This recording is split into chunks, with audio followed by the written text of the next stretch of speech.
Israel और फिलिस्तीन युद्ध में कौन सही है, हमास आतंकवादी संगठन है या नहीं है, और भारत इजराइल के साथ है या फिलिस्तीन के। पिछले 7 दिनों से पूरा इंटरनेट यही सब से भरा है, लेकिन सोशल मीडिया पर एक अलग ही ट्रेंड चल रहा है कि भारत का मुसलमान किसके साथ है। अच्छा, क्या फर्क पड़ता है कि भारत का मुसलमान हमास या फिलिस्तीन के साथ है? इससे भारत को क्या समस्या है, हिंदुओं को क्या दिक्कत है? फिलिस्तीन का खुला समर्थन तो कांग्रेस एंड गठबंधन भी कर रहा है, लेकिन सवाल केवल मुसलमानों से हो रहा है। और अगर इतना ही शौक है सवाल का, तो कभी जानने की कोशिश करिए कि भारत में पहला हिंदू मुस्लिम दंगा किस लिए और किस वजह से हुआ था। ये जो हर प्रोटेस्ट में सुनते हो कि तेरा मेरा रिश्ता क्या, ला इलाहा इल्लल्लाह, ये भारत में कहां से आया? मैंने सोचा था ये सब विषय ना छेड़ूं, लेकिन जिसे इतिहास पता हो और आप अपनी आंखों के सामने भारत के दोबारा टुकड़े होने की व्यवस्था देख रहे हो, इजराइल, फिलिस्तीन, हमास, भारत का मुसलमान और कांग्रेस, अगर कहीं भी ऐसा कुछ सुनने को मिल गया, द टॉक शो वीडियो बनानी छोड़ देगा।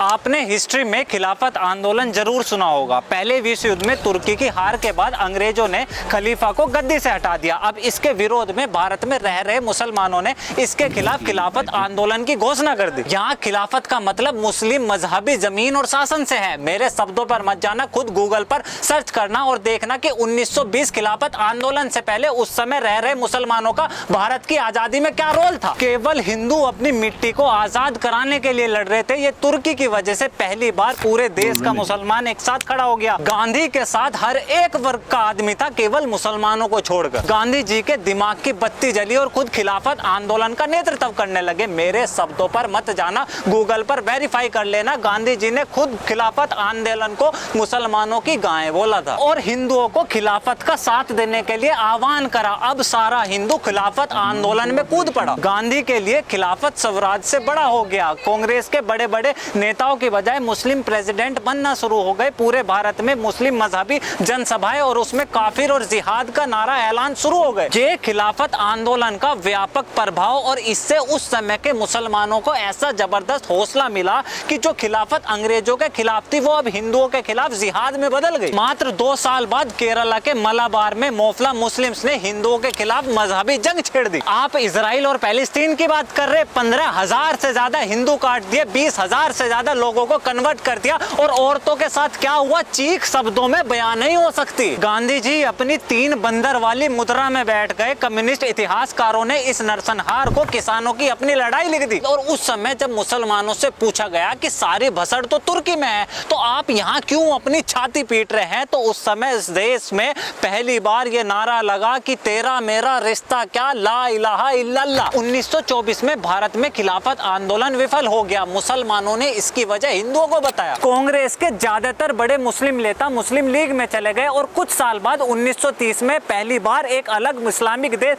पाकिस्तान बनाने की मांग हुई और बाद में वो बन भी गया। अब आप ध्यान से क्रोनोलॉजी समझिए। एक घटना तुर्की में हुई, विरोध भारत में हुआ, मुसलमान इकट्ठा होकर खिलाफत पर उतर गए। मुसलमानों को खुश करने के लिए राजनीतिक पार्टी कांग्रेस शामिल हो गई। मजहबी जनसभाएं होने लगी। अंग्रेजों की बजाय जिहाद हिंदू काफिरों में बदल गया। हिंदू विरोधी दंगे शुरू हो गए और जो कार्यक्रम तुर्की के लिए शुरू हुआ था वो अब भारत के टुकड़े होने में बदल गया। अब इस ऐतिहासिक घटनाक्रम का इजराइल, फिलिस्तीन, कांग्रेस, मुसलमान या आज के भारत से क्या संबंध है? अभी देश के 4 राज्यों में चुनाव होने हैं और अगले साल लोकसभा चुनाव भी है। चूंकि मुसलमान फिलिस्तीन का मुखर समर्थक है, इसलिए मुसलमानों को खुश करने के लिए, उनकी वोट पाने के लिए कांग्रेस और इंडिया गठबंधन ने फिलिस्तीन का खुला समर्थन करा। इससे यह होगा कि सरकार बने या ना बने, लेकिन जो भाषा फिलिस्तीन हमास बोल रहा है, जो भाषा इस्लामिक देश बोल रहे हैं, वो आपको भारत की सड़कों पर सुनेगी। और कुछ कट्टरपंथी वही तुर्की वाला नारा तेरा मेरा रिश्ता क्या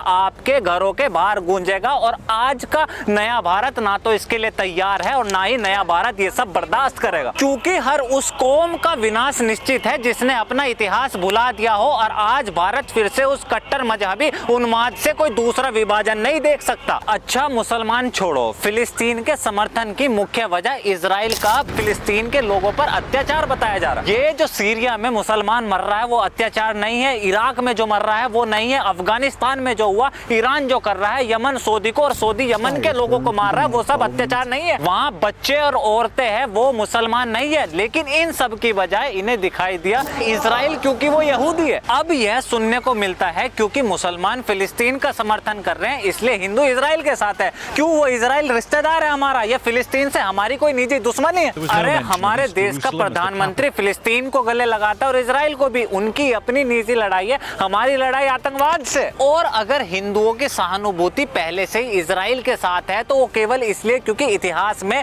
दो कौम केवल ऐसी है जिसे केवल नस्ल के आधार पर मारा गया हो। यहूदी केवल इसलिए मारे गए क्योंकि वो यहूदी थे, हिंदू भी केवल इसलिए मारे गए कि वो हिंदू थे। नहीं तो इतिहास में कोई दूसरा बिरला उदाहरण बता दो जहां किसी दूसरी कौम के साथ ऐसा हुआ हो। अच्छा सारी बात छोड़ो, इजराइल और फिलिस्तीन में कौन सही है? देखो एक समय दुनिया तालिबान को आतंकवादी समझती थी और आज अफगानिस्तान में उसी तालिबान की सरकार है, एक रिकॉग्नाइज्ड गवर्नमेंट। कहने का मतलब फॉरेन पॉलिसी एक गंभीर विषय है। कौन सही है कौन गलत ये आम नागरिक की बौद्धिक क्षमता से बाहर है। यह काम जयशंकर साहब या भारत सरकार का है और भारत का स्टैंड साफ है। हमास ने जो करा वो एक्ट ऑफ टेरर है, भारत उसके खिलाफ है। इजराइल को फुल सपोर्ट है और साथ ही सॉवरन इंडिपेंडेंट फिलिस्तीन को एडवोकेट करते हैं। बात खत्म, दी एंड। और मैं तो यहाँ पे रिलेशंस की बात ही नहीं कर रहा, वरना इजराइल की वजह से तो हमने पाकिस्तान को युद्ध में हराया और हम तो फिर भी ट्वीट ट्वीट खेल रहे। देखो अपनी राय होना और किसी का समर्थन करना कोई गलती नहीं है,